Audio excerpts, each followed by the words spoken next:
নমস্কার। আমাদের আজকের গল্প ষষ্ঠীপদ চট্টোপাধ্যায়ের দুর্যোগের রাত। 1962 সালের কথা। আমার বয়স তখন 21 বছর। রেলে চাকরি পেয়ে মেদিনীপুরে আছি। তখন বৈশাখের মাস, প্রচণ্ড গরমে হাঁসফাঁস করছি সকলে। তারপর ঝাঁঝা রোদ্দুরে কুলি খালাসির কাজ। মেদিনীপুরের শহরের প্রান্তে কাঁসাই নদীর তীরে বাঁধের ওপর আমাদের তাঁবু পড়েছে। ব্রিজে স্ক্র্যাপিং হচ্ছে তখন। সারাটা দিন রোদে কাজ করতে করতে ক্লান্ত অবসন্ন হয়ে পড়েছি। হঠাৎ বিকেলের দিকে আকাশ কালো করে একটা মেঘ এলো। আমাদের সঙ্গে ছিল গুণধর মেট। বলল, ওরে বাবা, এই যে ঈশানে মেঘ, বৃষ্টি একটু হবেই। আমি বললাম, হোক না, হলে তো বাঁচি। সারাটা দিন যা গেল, একটু যদি বৃষ্টি হয় তো স্বস্তি পাই। আমাদের সঙ্গে যারা কাজ করছিল, কাজের শেষে তাদের অনেকেই যে যার বাড়ি চলে গেল। রইল শুধু গুণধর ও গোষ্ঠদা। গোষ্ঠদা কার্পেন্টার। ব্রিজের কাজ তো, রেলের স্লিপারের কাঠে বিঁধ করতে, কাটছাট করতে কার্পেন্টার লাগে, সবসময় প্রয়োজন এদের। তা সেই গোষ্ঠদা ও গুণধর দুজনেই বাজারের থলি হাতে চলে গেল বাজার করতে। নদীর ধারে নির্জন স্থানে তাঁবুর মধ্যে রইলাম আমি একা। কিছুতেই থাকতে চাইনি আমি, কেননা একে দুর্যোগের পূর্বাভাস, তার উপরে এই ভয়ঙ্কর নির্জনতা। অথচ উপায়ও নেই। অন্তত একজন পাহারায় না থাকলে সর্বস্ব চুরি হয়ে যাবে। তাঁবু পাহারা দেওয়ার জন্য চৌকিদার একজন থাকে, তবে সে লোকটা আজ 2 দিন হলো অনুপস্থিত। চৌকিদারের নাম জগাইদা। বড় ভালো মানুষ, বয়স হয়েছে। আমাকে বলে, এইসব কাজ তোমাদের নয়, এর কোনো ভবিষ্যৎ নেই। এই কাজ ছেড়ে কোনো অফিসে যাতে ঢুকতে পারো সেই ধান্দাই লাগাও দেখি। জগাইদা তো বলেই খালাস, কিন্তু অফিসের চাকরি আমাকে দেবে কে? তাই শুনেই যাই জগাইদার কথা। আর শত কষ্ট সহ্য করেও চাকরিটা বজায় রাখি। হাজার হলেও রেলের চাকরি তো। যাই হোক, সবাই চলে গেলে একা আমি মনমরা হয়ে বসে রইলাম। হঠাৎ আমার শরীরের ওপর দিয়ে একটা ঠান্ডা স্রোত বয়ে গেল। বুঝলাম বৃষ্টি হচ্ছে কোথাও। চারদিক অন্ধকার হয়ে আসছে, তবুও কোনো রকমে আলোটা জ্বাললাম। হঠাৎ ঝড় উঠল। প্রথমে গো গো করে একটা শব্দ, তারপরই কড়কড় করে বজ্রপাত। আলোর চাবুক একটা দিক থেকে দিগন্তে ছিটকে গেল। আমার যেন ডাক ছেড়ে কান্না এলো তখন। সত্যি বলতে কি, এই ভয়ঙ্কর নির্জনে আমার তখন ভূতের ভয় করতে লাগলো খুব। যত রাগ হলো আমার গুণধর আর গোষ্ঠদার। আমাকে এইভাবে একা রেখে চলে যাওয়াটা কি উচিত হলো? আসলে বাজার করতে যাওয়াটা ছিল ওদের আছিলা। ওরা গেল নেশা করতে। বাজার হয়তো করবে, কিন্তু আজ তা না করলেও কোনো ক্ষতি ছিল না। এখন আমি একা এখানে কি করি? এই নির্জনে ভূতের ভয়, সাপের ভয় সবকিছুই পেয়ে বসলো আমাকে।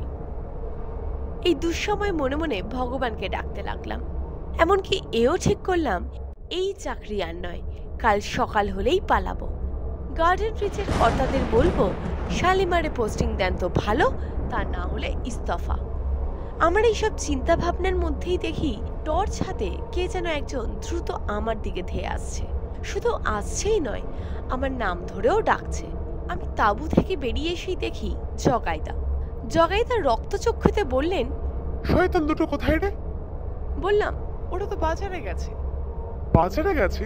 এই নির্জনে তোকে একা রেখে? তার উপরেই দুর্যোগ।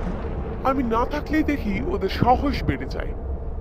কিন্তু জগাইদা, তুমি এই 2 দিন কোথায় ছিলে? আর বলিস না ভাই, গিয়েছিলাম একটু মেয়ের বাড়িতে। তা সে কি বিপদ, যাক সে কথা। আমি যখন এসে গেছি তখন আর তোর কোনো চিন্তা নেই, কিন্তু এইখানে এক মুহূর্তও আর থাকিস না। কেন জগাইদা, এই অন্ধকারে যাবো কোথায় আমি? চল, তোকে আমার পরিচিত একজনের বাড়িতে রেখে আসি। এই পরিস্থিতিতে মাঠের মাঝখানে কি পড়ে থাকা যায়? তাছাড়া আকাশের যা অবস্থা, তাতে ঝড় এখনই উঠলো বলে। একটু পরে তাঁবু টাবু সব কোথায় থাকবে তা কে জানে। বলার সঙ্গে সঙ্গেই দারুণ একটা ঘূর্ণিঝড় হঠাৎই ধুলোবালি উড়িয়ে চারদিকে ঘুরপাক খেতে লাগলো। তারপরেই দেখি বাঁধের ওপর আমরা দুজন, কিন্তু তাঁবু উধাও।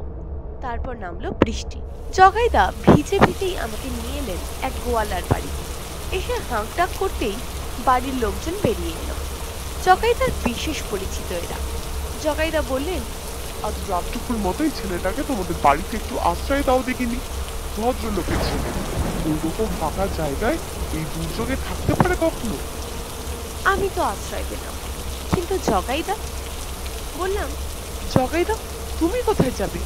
তারপর তো চিন্তাও নেই, তার উপর এরকম ঘন ঘন কাজ করছে, বিদ্যুৎ চমকাচ্ছে, বৃষ্টি পড়ছে, শিলাবৃষ্টিও হতে পারে।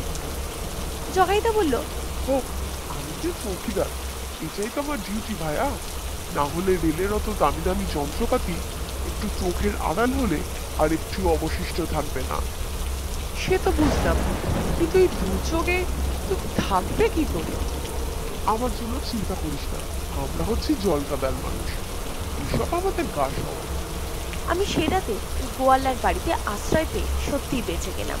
ওদের বাড়িতে পোস্তর তরকারি, মোরলা মাছের টক আর পেট ভরে ভাত খেয়ে আরামে শুলাম বটে।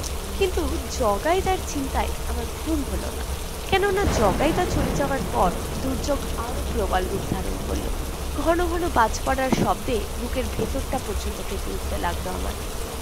ভোরবেলা সবে একটু ঘুমিয়েছি, এমন সময় গুণধর ও গোষ্ঠদার ডাকে ঘুম ভাঙল।